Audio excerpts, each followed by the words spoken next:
আমি একটা প্রশ্ন করি, আমাকে উত্তর দিবেন।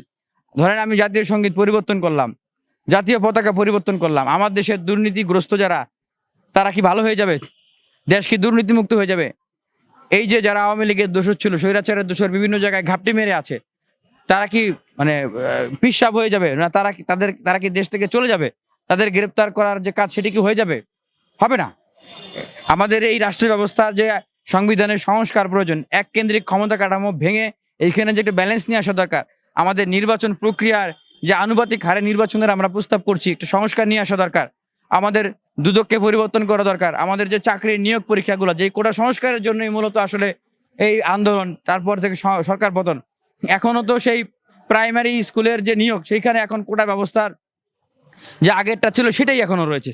তাহলে এই বিষয়গুলো কি নিয়ে আপনি কাজ করবেন, না আপনি থাকবেন সেই জাতীয় সঙ্গীত আর জাতীয় পতাকার পরিবর্তন? আমি বলতে চাই যে এই আলোচনাগুলো এখন যারা তুলছে, যারা এই আন্দোলনকারীদের ভিতর থেকেও বা বাইরে থেকে যারা এই আলোচনাগুলো তুলছে, তারা ইন্টেনশনালি আসলে এই সময়ে যেই ক্রাইং নিড যে কাজগুলো করার, সেই কাজগুলোকে ধামাচাপা দিচ্ছে এবং নব্য দখলদারিত্বের এখন আবির্ভাব হয়েছে। এই মুহূর্তে জাতীয় সঙ্গীত এইটা এমন কোনো ক্রাইসিস না।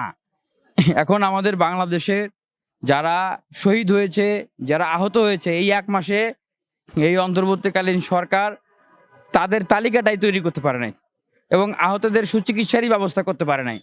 শহীদদের পরিবারের পুনর্বাসন, আহতদের পরিবারের পুনর্বাসনেরই ব্যবস্থা করতে পারে নাই।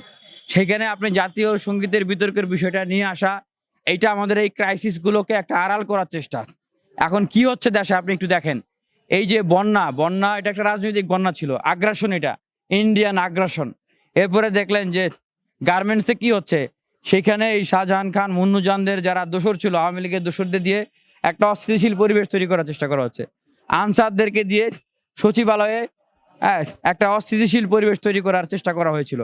এবং গতকালকে সমাজ কল্যাণ মন্ত্রণালয়ের এবং নারী শিশু বিষয়ক কল্যাণ মন্ত্রণালয়ের যে উপদেষ্টা মহোদয়, তার সাথে কথা বলার সময় তিনি বললেন যে এই যে আনসার, তাদের ইন্টেনশন ছিল তাদের উপরে আক্রমণ করা, হামলা করা।